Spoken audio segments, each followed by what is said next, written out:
newcomer at Uncut, and welcome to BAFTA HQ here in the glittering heart of London's West End. Just an hour or so ago, this was the venue for the nominations for the 2014 BAFTAs. The room was absolutely full of television crews and radio crews and newspaper journalists, and the headlines that came from those nominations were that Gravity was numerically leading the nominations, had 11 nominations, 10 nominations apiece for 12 Years a Slave, the extraordinary movie by Steve McQueen, and American Hustle, David O. Russell's film, which in America at the Golden Globes was nominated for Best Comedy or Musical.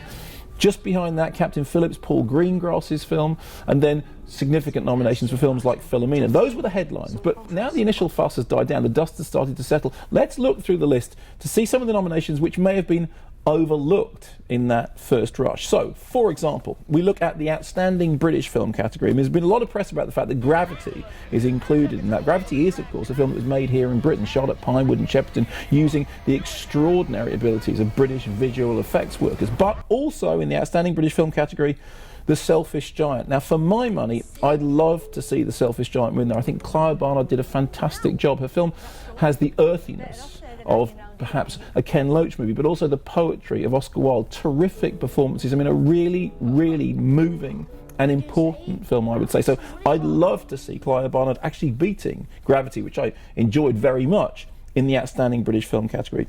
Looking down into the outstanding debut by a British writer, director or producer, well, it's hats in the air time, because Colin Carberry and Glenn Patterson have been nominated for their script for Good Vibrations, which, as I'm sure you know, was my favourite film of 2013. I have to say, I went into the BAFTA nominations thinking Good Vibrations isn't going to get a look in, and there it is in the outstanding debut by a British writer, director or producer category, and I'm really, really pleased about that. Just to see it nominated is terrific. I really didn't expect it to get that kind of attention. It's fabulous that it has.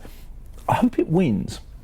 Moving on down into the Best Film in the Foreign Language category, I think we all expected to see Blue is the Warmest Colour. Lea Seydoux, one of the stars of that film, already got nominated for a Rising Star Award a couple of days ago.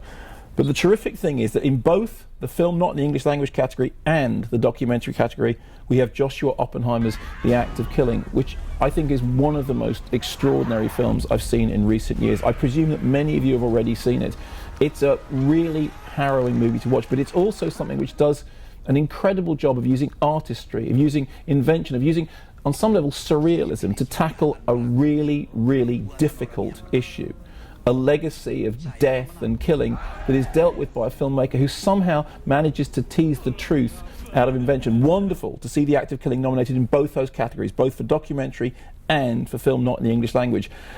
I predict that it will win at least one, perhaps even two of those awards. On into the performance categories. In the Best Actor category, it looks like being a title fight between Tom Hanks and Captain Phillips and Chiwetel Ejiofor for 12 Years a Slave. I think Chiwetel Ejiofor perhaps has the edge, but how great to see a nomination for Bruce Dern for his fantastic role in Nebraska. As I'm sure you know, Bruce Dern won the Best Actor prize at the Cannes Film Festival. I've loved his performances ever since seeing him in Silent Running back in the 1970s, and it's terrific to see him nominated here. In the Leading Actress category, well, for me, the great news is that Emma Thompson did indeed pick up a Best Actress nomination for her role in Saving Mr. Banks. I know not everyone loves that film as much as I do, but her performance is great. I mean, it's a really difficult thing to play that character without falling into caricature. I think she pitches it just right. I don't think she's going to win. I mean, she's up against, for example, Cate Blanchett in Blue Jasmine and, of course, Sandra Bullock in Gravity, but terrific to see her nominated. In the Supporting Actor and Actress categories, however, here's the really interesting stuff. Barkhad Abdi has been nominated for Supporting Actor. He holds his own against Tom Hanks in Captain Phillips. That film is, of course, a tale of two captains, of Tom Hanks and Barkhad Abdi, who plays the leader of the Somali pirates. He's a total screen newcomer, and he's brilliant in Captain Phillips. Great to see him nominated. Terrific, too, to see a second nomination in the same week for Lupita Nyong'o for Supporting Actress in 12 Years a Slave. A couple of days ago, she, too, picked up a Rising Star nomination. Now she's picked up a Supporting Actress nomination for 12 Years a Slave. I think she's got a very strong chance of winning in that category, although bear in mind, my predictions usually nix anyone's chances of winning. Just a few other small points. Lovely to see 5 nominations for Behind the Candelabra, which is up for Supporting Actor Matt Damon, Adapted Screenplay, Production Design, Costume Design, and Makeup and Hair. Of course, in the Makeup and Hair category, it's up against American Hustle, the wiggiest movie in years, and frankly, I think that's pretty much a dead cert. Also nice to see in the Visual Effects category, obviously Gravity, obviously The Hobbit, obviously Star Trek Into Darkness, but in there, fighting its corner, Pacific Rim. So that's the BAFTA nominations out of the way. Who knows how it'll actually fall on the day? Of course, very soon we're going to have the Oscar nominations. And then after that, the most significant awards of the year. I'm talking, of course, about the 2014 Kermode Awards. You'll remember that the only rule is you cannot win a Kermode Award for a category in which you have been nominated for an Oscar. You know, the Best Picture category is pretty much a done deal.